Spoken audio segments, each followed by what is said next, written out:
Bismillahirrahmanirrahim. Assalamualaikum warahmatullahi wabarakatuh.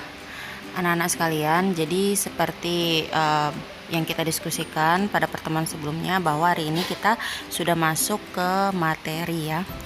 Jadi untuk materi pada semester ini saya akan mengulang dari gerak lurus untuk semua kelas biar sama gitu ya. Beberapa sub materi yang akan kita pelajari pada gerak lurus ini ada jarak dan perpindahan, kecepatan, percepatan, GLB dan GLPB. Nah, untuk hari ini saya akan fokus pada materi kecepatan dan percepatan. Kalian silahkan siapkan buku paket ya yang ada di kalian. Oke, sebelum kita masuk pada materi, saya mau review sebentar mengenai besaran dan satuan yang ada pada gerak lurus. Jadi kalian jangan hanya mengingat rumusnya saja, misalnya V itu S per T dan seterusnya, tapi tidak mengerti atau memahami apa itu S, apa itu T dan seterusnya. Nah, di situ ada X itu jarak, satuannya meter, kemudian S itu perpindahan, satuannya juga meter, V dari velocity itu kecepatan, satuannya M per S, kemudian ada A itu percepatan M per S kuadrat, dan T itu waktu, ada yang tulisnya sekon ataupun detik. Baik, selanjutnya kita akan masuk ke materi tentang kecepatan dan percepatan. Mungkin di sebagian kalian juga sudah pernah dijelaskan ya. Jadi kecepatan itu dapat diartikan sebagai perpindahan yang ditempuh tiap satuan waktu, sedangkan percepatan adalah perubahan kecepatan tiap satuan waktu. Jadi kecepatan dan percepatan ini sama-sama besaran vektor. Apa maksudnya? Jadi besaran vektor itu tidak hanya melihat besarnya saja, tetapi arahnya juga. Jadi nanti kalau misalnya ternyata di hitungan kalian itu kecepatannya negatif, itu bukan berarti negatif ya. Negatif itu tandanya ya, tandanya berarti misalnya yang sebelumnya ke arah kanan, maka kalau dia negatif maka arahnya ke kiri ya. Seperti itu juga percepatan. Oke, kalau di buku kalian ada di halaman 88 sampai 94 itu membahas tentang kecepatan rata-rata dan kecepatan sesaat, begitu pula dengan percepatan. Nah, sebenarnya di tabel ini ada rumus ya, cuman tidak terlihat. Kalian bisa lihat di buku kalian. Jadi kalau kecepatan rata-rata itu rumusnya V rata-rata sama dengan delta X per delta T, kemudian percepatan delta V per delta T, sedangkan kecepatan sesaat itu limit dari delta X per delta T, atau bisa juga dicari dengan turunan dari jarak, begitu pula dengan percepatan. Nah, untuk mengetahui apa sih perbedaan antara kecepatan rata-rata dengan kecepatan sesaat ataupun percepatan rata-rata dan percepatan sesaat, ada contoh soal, silakan kalian simak ya. Khusus pertemuan hari ini saya membahas contoh soal dari mencari kecepatan saja. Nah, kalau anak-anak lihat di contoh soal itu, kalau mencari kecepatan rata-rata ya biasa saja soalnya, misalnya dari seorang pengendara mengendari motor dari kota A ke kota B dan seterusnya. Nah, tetapi kalau kecepatan sesaat itu pasti ada fungsi X di situ. Ya, seperti itu, X sama dengan 2T kuadrat ditambah 3T dikurangin 2. Dan kemudian ada juga soalnya seperti ini. Tentukan kecepatan saat T sama dengan sekian. Seperti itu ya. Sekarang kita coba mengerjakan contoh soal ya yang A dan B. Jadi kedepannya nanti mungkin Pak Arjuna juga sama. Ketika kalian mengerjakan soal fisika, ini harus ya, kalau saya wajib ada diketahui dan ditanya seperti ini. Dan ini memiliki poin untuk kalian ya.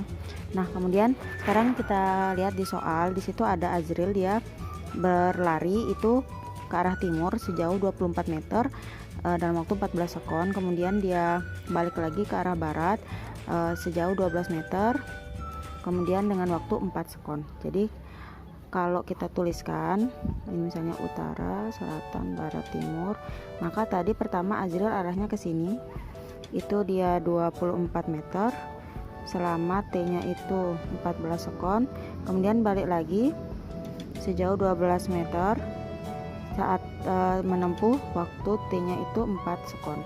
Nah, bagaimana cara mencari kecepatan rata-ratanya?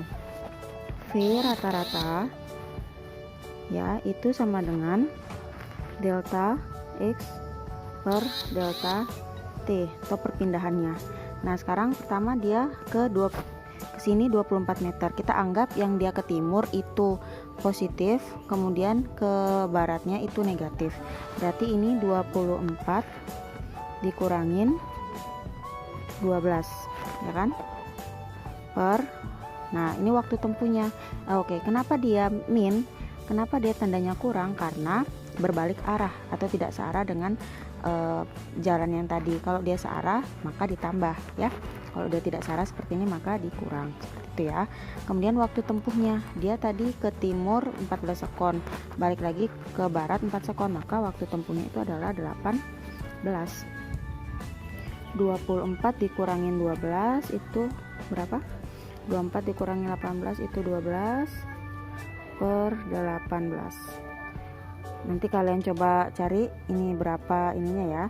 Kalau misalnya saat ulangan, tapi saya harapnya kalian bisa sampai selesai. Tapi kalau misalnya saat ulangan mentok kalian atau waktunya habis, ternyata hanya sampai sini saja, enggak apa-apa ya, saya betulkan.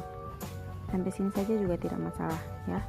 Jadi V rata-ratanya itu adalah 12 per 18 meter per sekon. Nanti coba kalian cari berapa angka ininya ya setelah kalian bagi. Oke, untuk yang turunan itu rumusnya V sesaat itu sama dengan dx per dt. Ini ada di matematika ya. Turunan x terhadap t. Ini sama dengan d per dt dari 2t kuadrat ditambah 3t dikurangin 2. Nah kalau turunan caranya gini ya. Ini pangkatnya setelah jadi turunan ya. Ini pangkatnya kita kalikan dengan kelihatan. Kalau turunan ini pangkatnya dikalikan dengan 2. Kemudian setelah dikalikan 2 nanti pangkatnya ini jadi berkurang. Gini ya. Saya ini kan dulu di sini. Misalnya 2t kuadrat, maka ini dikali dulu kan. 2 kali 2 ini 4. Kemudian t. Nah, pangkatnya ini 2 ini kalian kurangin 1. Berarti 2 dikurangin 1 berarti 4t pangkat 1 atau sama dengan 4t. Paham ya? Berarti di sini pertama dia 4t ditambah sekarang 3t sama juga 3t. 3t ini kan dia pangkat 1 nih atasnya, berarti 1 kali 3 kemudian t 1 ini pangkatnya kan 1 dikurangin 1, jadi pangkatnya tetap dikurangin 1 ya. 1 dikurangin 1 itu sama dengan 0. Ingat pangkat 0 dalam matematika itu sama dengan 1. T berapapun yang dipangkatkan 0 itu sama dengan 1, maka 3 kali 1 sama dengan 3. Di sini 3. Kalau 2 ini tidak bisa diturunkan terhadap t karena dia tidak memiliki variabel t, sehingga turunan dari dx 2t kuadrat plus 3t dikurang 2 terhadap t itu adalah 4t plus 3. Nah selanjutnya ini kan diminta kecepatan sesaat saat t sama dengan 2. Maka kalau kita tuliskan di sini t-nya ini kalian rubah dengan 2 ya. Kalian masukkan nilai 2, berarti V sesaatnya sama dengan 4 kali 2 ditambah 3. 8 ditambah 3 sama dengan 11 meter per sekon. Inilah kecepatan sesaatnya. Nah kalau kalian lihat di buku kalian itu juga ada penjelasannya di halaman 91. Ada penjelasan menggunakan yang tadi saya bilang cara pertama dan ada yang cara kedua. Dan ini lebih mudah dan saya sarankan kalian menggunakan yang ini saja. Ya. Untuk hari ini itu saja materi yang saya berikan. Silahkan kalian pelajari contoh soal tadi, 2 contoh soal. Kalau misalnya ada yang tidak jelas atau ada yang ingin ditanyakan, silahkan bertanya melalui grup atau japri, silahkan ya. Terima kasih atas perhatian kalian. Assalamualaikum warahmatullahi wabarakatuh.